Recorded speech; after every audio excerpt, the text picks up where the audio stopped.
Let's Talk Tunneling is produced by XRJV and proudly sponsored by DC Adams Group, Why Safety Matters. There was a lot of activity going on in Victoria, trying to reopen old gold mines there. They had a couple of working gold mines, but the expansion, the price of gold shot up. They looked to expand. There was quite a lot of activity going on the geological side, looking at old mines that hadn't been open for some years. Some hadn't. The one we went to hadn't been worked for 100 years. And then the company we went over to with the guy who was the CEO of the company, he was a Kiwi bloke, mining engineer, and he'd originally got a working coal mine up and running, a gold mine up and running up in Queensland called the Ditma mine. And Phil and Glenn Henderson went there, the working mine there, and myself and Maury and Bob Techie, we went to this old mine at Burke's Flat in Victoria, which is like about about 70 k's west of Bendigo, in the Golden Triangle down there. It was such a great time to be down in that area. It was so interesting. You really had a good, took it all in. The mine wasn't working. They got down there. We had a head frame there. The winch was set up. Right, get down there, boys, and start cleaning the shaft out. It was like full to the. We didn't know what was there. It was being used to dump bloody tyres and sheep carcasses and you name it. It was in there. Down there's a rubbish hole down to the first 50 metres, and that was us. Get down there and clean it out all the way down. And we got down about 50 feet, and it was bloody capped. So that was a bit of a saving grace. We were recruited there in New Zealand, came over, landed in Melbourne, and they bussed us to St Arnaud, and we stayed in a motel there for about 3 or 4 days. And they had houses all bought for us, and accommodation was all sorted out for us there. Free houses were free. So that was our sort of our start there. We had another couple of guys come over from Hamilton who were acquaintances of our manager, who was an overseer back in New Zealand before we came over, and their names were Ron Liddell and Dick Ortene. And Dick's Ortene name is probably familiar to you. So same family. So we all hit it off well. So the next 6 months was quite exciting there, if you could say that. The only way down to water this mine, we eventually got to, as I said, the cap, below the cap, where they capped the shaft, and it was it had been a 3-compartment shaft, ladderway and 2 haulage ways, and it was very well timbered, what they call close setted all the way down, close timbered all the way down. The timber had been perfectly preserved by the arsenic and sulphur in the water. But anywhere there had been a nail, and they'd used a lot of slats to hold the middle timbers in the 2-compartment haulage part of the shaft in place. They used these slats, and all the nails had rusted out, and the timber had all fallen in together. So the process of getting the water level down and dropping down and getting further down became a little bit complicated. So we'd find ourselves, hanging out of the kibble, trying to pull timbers out, getting down under the kibble, in the water, pulling timber up, and eventually getting there. So it was just a sort of a rough sort of affair, not exactly tunnelling or mining, but we had a purpose. We wanted to get there, get it done, and get out of there. So we eventually got down, and 650 feet.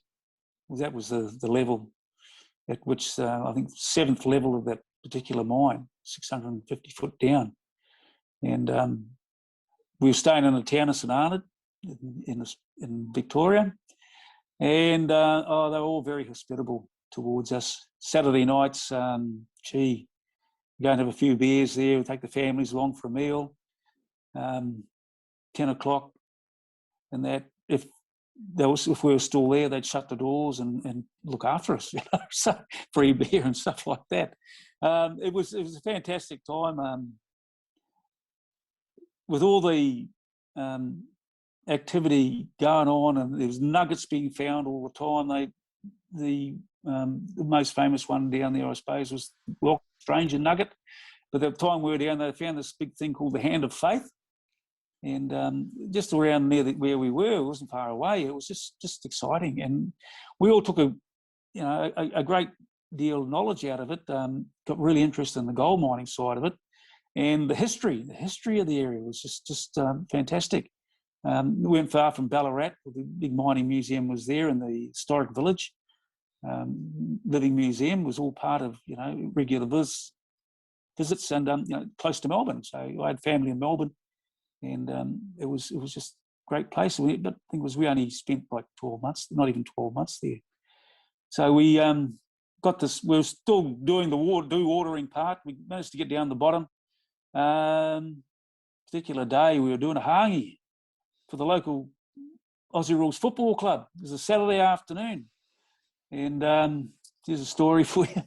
We were told we're going to feed about 200 people.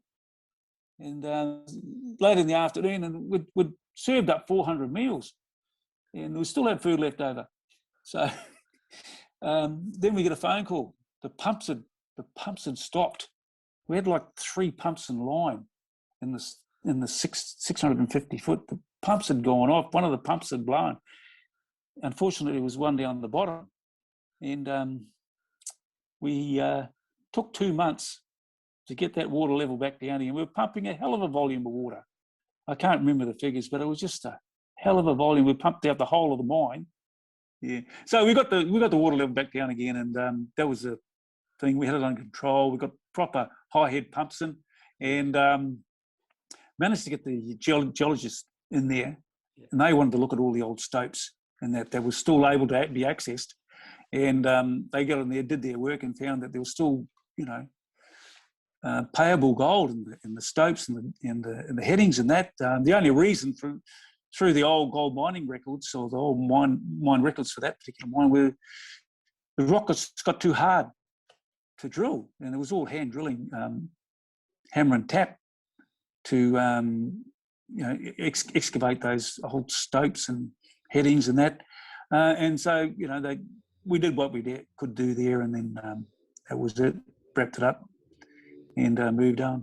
I moved up to North Queensland, back up to the Dipner mine there with myself and Maury Anderson. It must have been interesting when you got to that shaft, and obviously you got told what you were going to do, reopen it or go down there and clean it all out so they could mine it. You must have been thinking, geez, what a bit of a setup here, aren't you, or what? Yeah, it was a bit unusual in some respects, but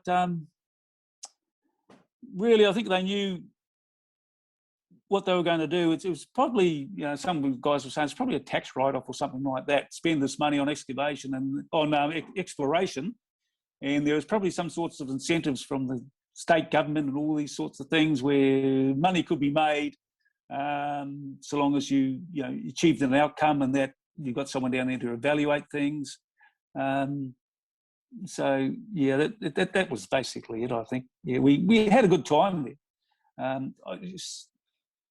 Having seen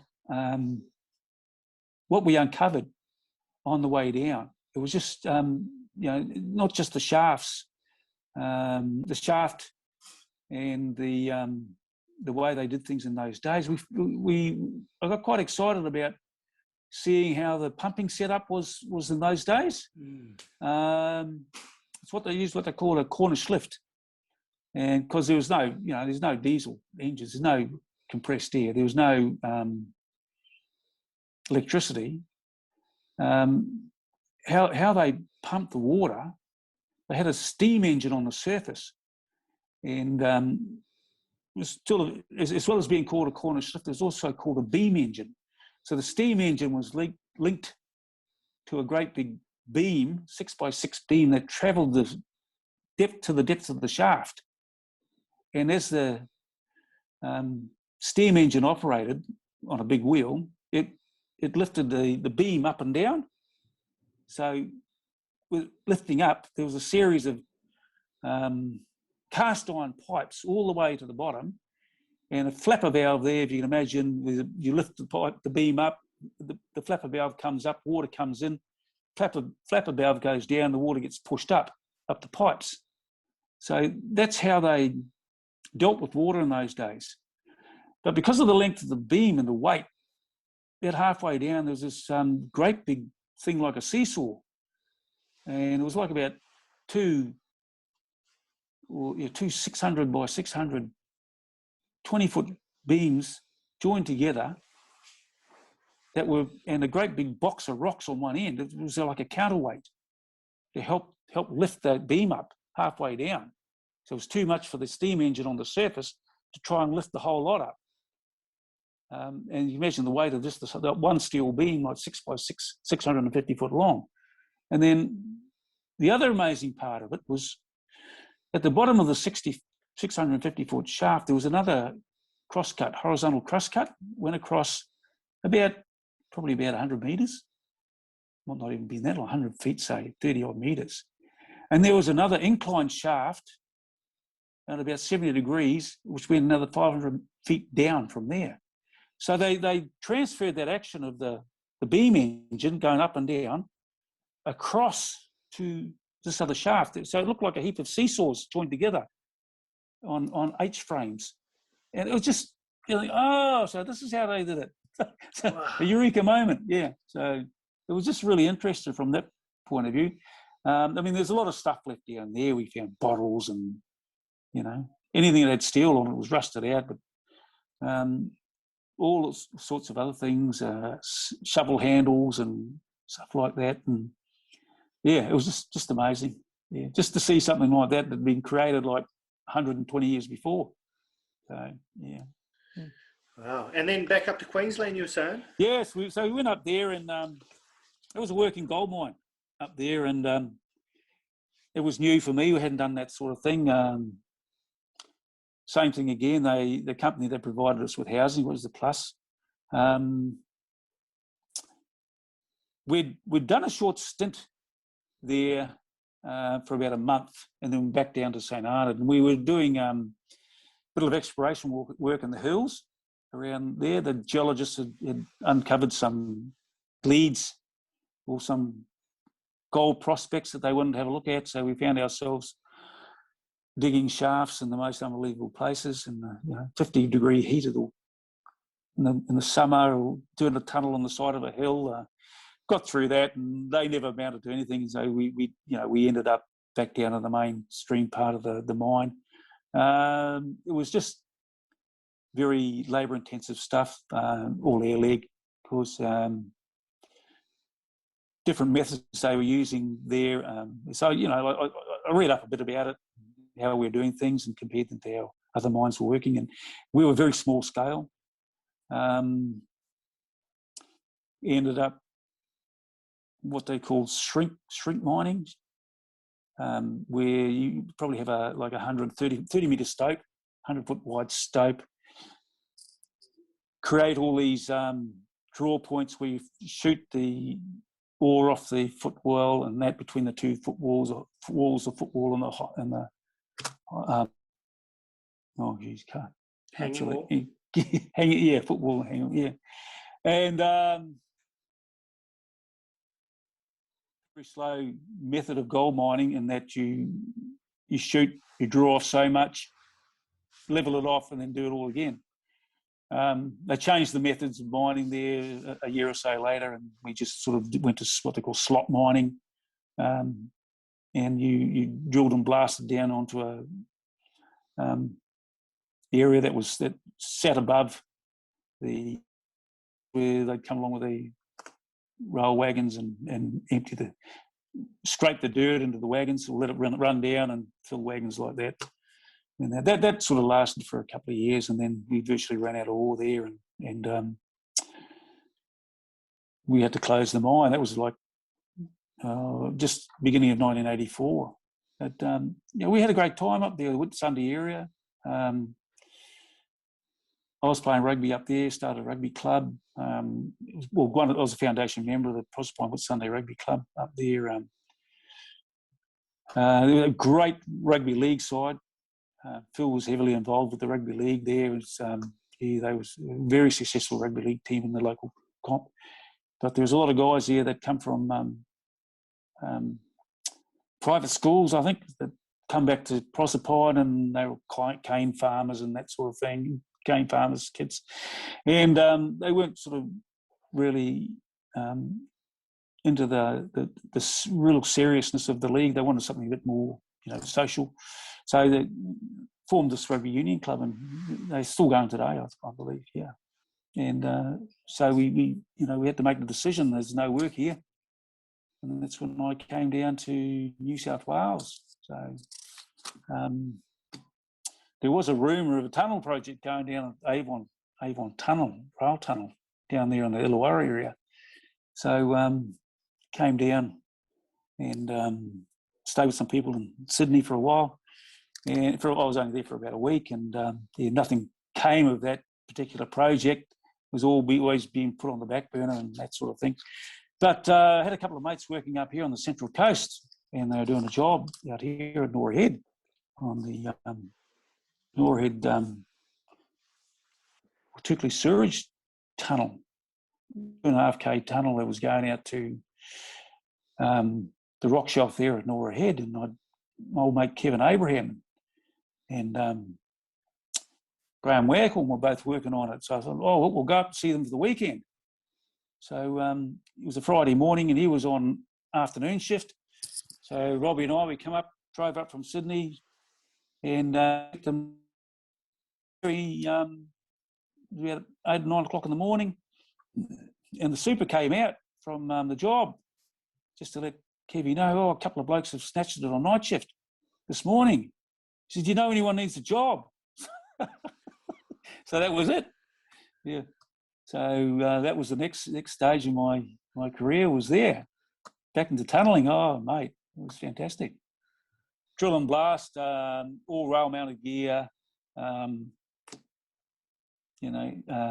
two air legs at the face, one bloke there spotting, bloke on the Loki and hauling the skips and bring the supplies in, So that was it. And because we were working at the bottom of the shaft, we had a crane driver up top, 30-metre diameter shaft, 30-metre deep shaft. I think it's about 10, 12 metres in diameter.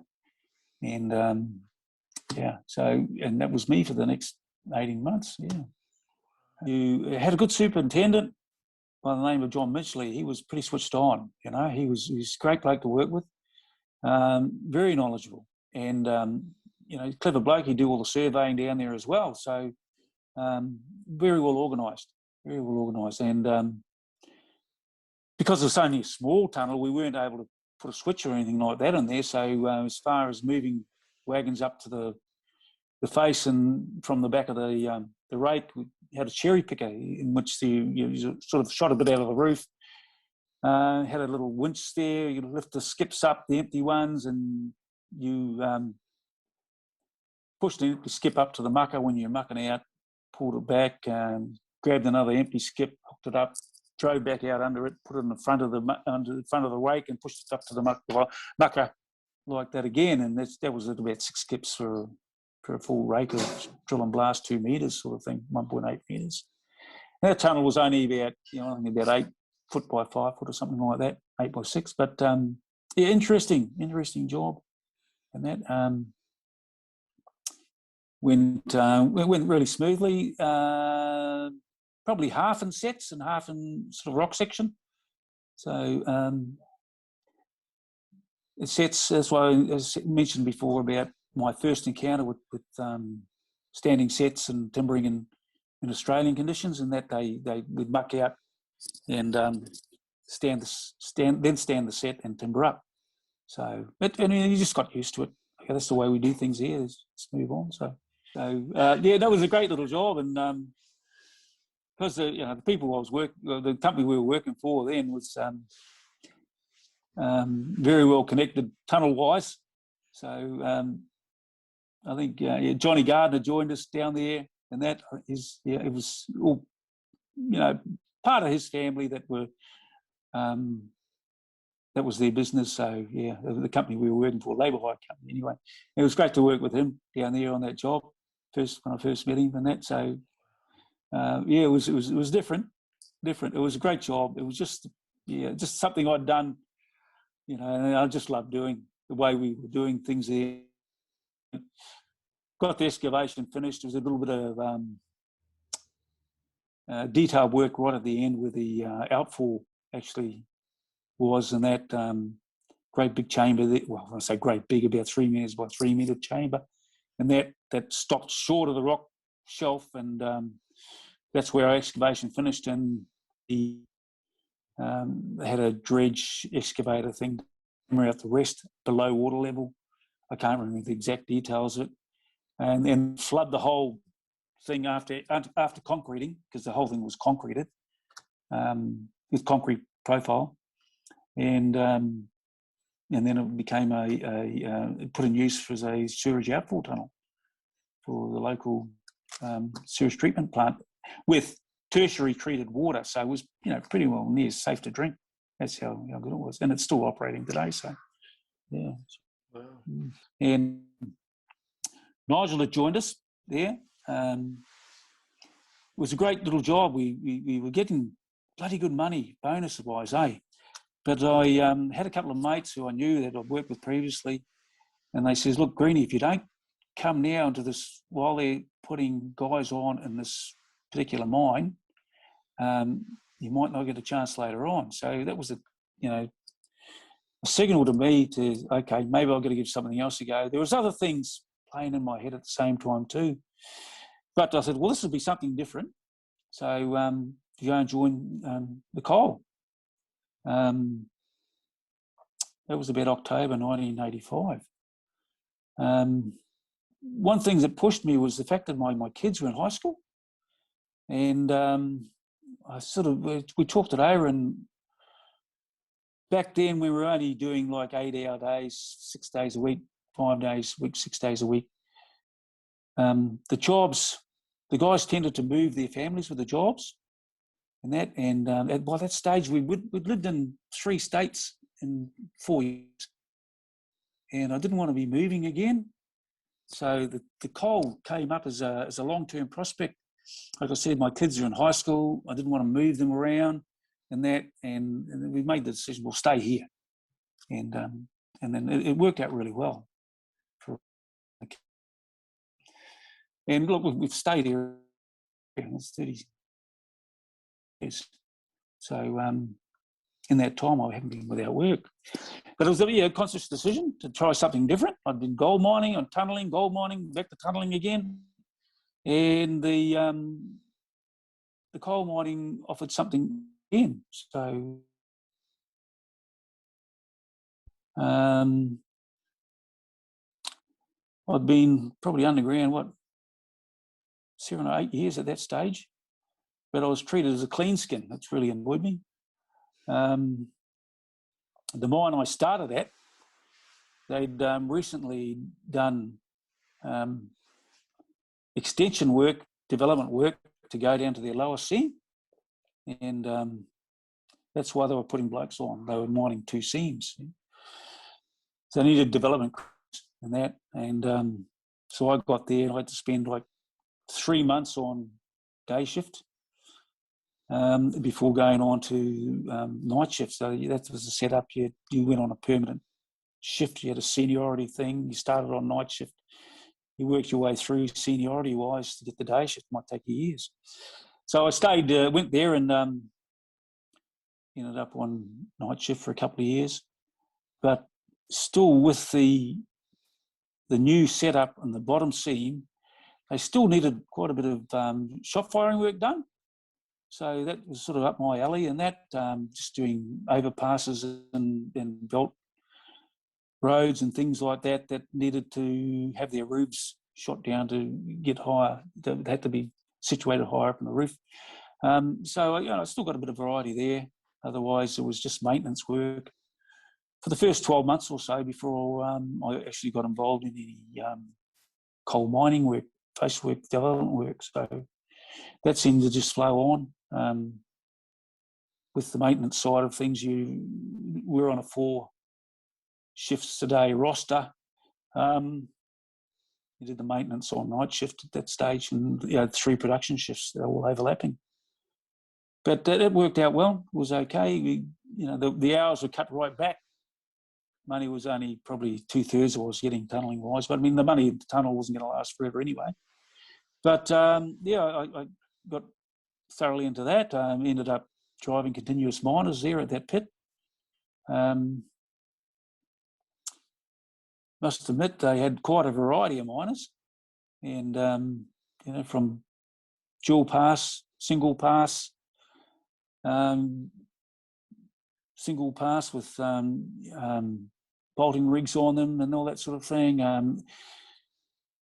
We were doing what they call just conventional board and pillar mining. A lot of timber involved in that when you're doing the extraction work. And that's where things became a bit dangerous, and that sort of got your adrenaline going in those situations. So it was all a cyclical operation. You get involved in that. You're looking for scores. You're looking to go well. You're looking to get better than the previous shift. Go get more meters and all this sort of thing. And much the same as what you do in tunnelling. But you had opportunities there to get great big meters and that. And, once again, I'm a pretty versatile guy. I'll go well here for a while. And, so it happened. What was it like coal mining? Like, I suppose I haven't had too many coal miners on this Let's Talk Tunnelling, but, I'm glad you've come on and you've spent a long time in there. What was it like? What's coal mining like? Oh, it's got its different hazards, risks, mainly methane gas, fire hazards and explosions, coal dust is a hazard, terrible hazard. There's been so many explosions, coal mines blowing up over the years just because of the coal dust through initial explosion creates a great big dust cloud underground, and that it becomes that itself is ignitable and can cause the great big explosion as well. And there's so many people have died in coal mines in Australia around the world just through those sorts of things. There are other hazards involved as well as spontaneous combustion and things like that I've come across. I've never struck a place where we haven't had a good management and practices in place where those hazards are mitigated. They are they're always present, but your systems will work. And every mine is different how they manage these sorts of things, because the gas can come from various places, lots of different places. Can come from the face, it's always present there, come from many structures within the coal, clay structures and things like that just trapped there, and situations where you can actually hear it hissing out of little bands on the side of the tunnel, and that. So you have to have good methods in place to mitigate those hazards, try and keep the ignitions, keep yourself ignition free. So I'd seen lots of different things happen in those situations. Fortunately, being on night shift, and probably early on, I was probably very cautious at that mine and wary of those things. But in saying that, you had good management. Deputies were there to help you. They were always there to check concentrations and that sort of thing. Your equipment was monitored and it monitored the amount of methane in the air. It was calibrated so that it exceeded certain limits. Things would stop. It'd cut power off to equipment and stuff like that. So there was some of the some of the many safety devices that were in there to help you with your work. I did both development and pillar extraction. I could go and sit here for half an hour and explain about pillar extraction. In the conventional sense, back then was I'd drive out 5 or 6 headings, 4 or 5 headings.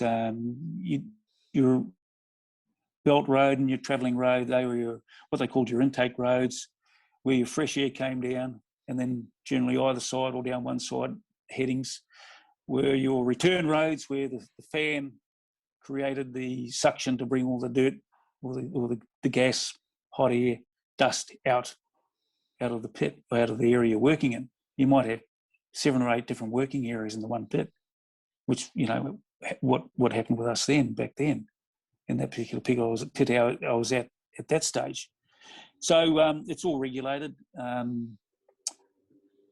So you develop out, you might go up 40 pillars, 50 metres between pillars, 5, 6 headings.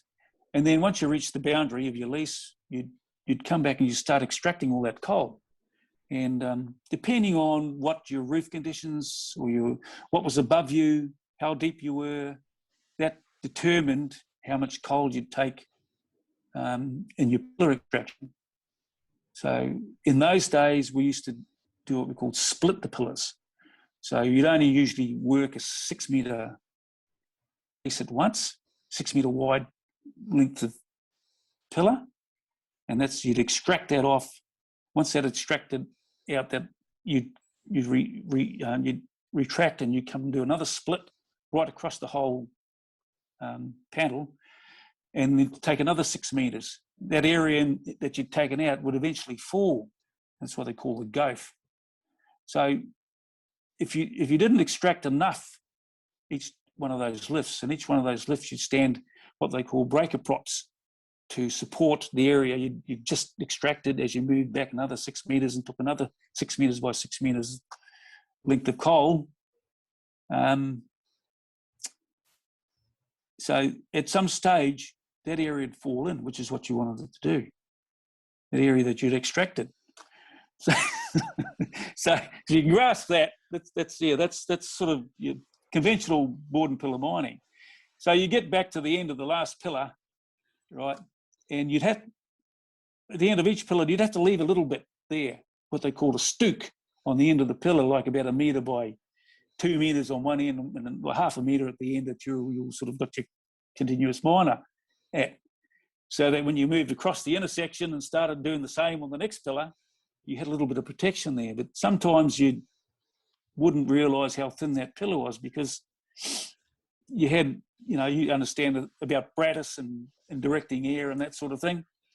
And sometimes you didn't see what was there or wasn't there.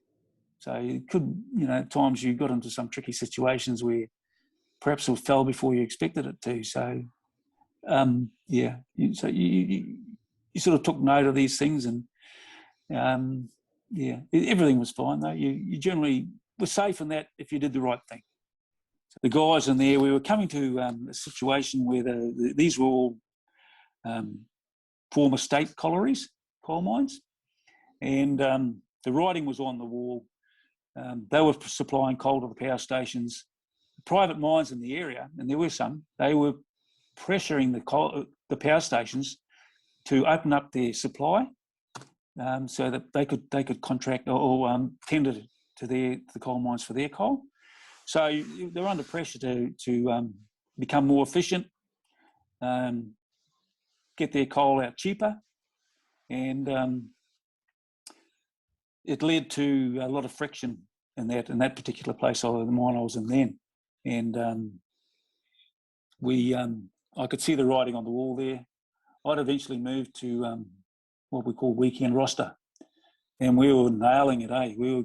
We only had the one crew on weekend roster, but we were working 5 days and doing Saturday, Sunday. Sunday we'd do 2 12-hour shifts, and we were getting some coal out, and the guys the whole mine was reaping the benefit of that, was getting good bonuses. But they got this blue on with the management, and the union decided to pull the pin on the weekend roster. You can imagine. They said, well, we're volunteers on the weekend roster. And the union told the company, there's going to be no volunteers for the weekend roster. So they essentially took us off our roster, off our crew, sent us back to our old rosters, old shift, which for me was, by that stage, was afternoon shift, or not afternoon, actually evening shift, 4 to 1 in the morning. And I thought there was a dog act, and they all paid the price, and that they couldn't get through these efforts to make things more efficient, cut back the workforce, because the areas they were mining in what we call the Great Northern Seam were virtually worked out, only had the lower seam, the Fassifan seam, to continue mining in. So there was really going to need to be a bit of a reduction in the hands anyway. So I saw the writing on the wall, and other power coalers, they became known. Mines were advertising for blokes, so had opportunities available. They weren't advertising. They knew this pit was, a couple of the pits were going to be closed. So I got the opportunity to move to Mamora coal mine and went there on permanent night shifts the next 7 years, and and doing much the same thing, pretty well 90% of the time on development. And so same thing, board and pillar mine. We started a few innovations there with some of the coal mining guys know about place changing or cut and flip type mining, and breaker line supports for total extraction. So, and just different methods that they were using there that led to greater productivity. And then, it all came to a head again at the end of 97, early 98. Same thing happened. These old state pits have been operating for over 30 years there in that area, and their easy coal was running out. And we're going through the same process again with the voluntary redundancies, the pressure on getting a reduced price of coal and that, getting the costs down. And, we were getting pressured to take cuts and bonus and this sort of thing. And, our easy coal had gone, and I could see the writing on the wall at this pit, and that's when I pulled the pin there. And thankfully, then a lot of the tunnelling work was starting up in Sydney again. So, yeah, and that's where I had 3 months off, and got back into tunnelling. So again.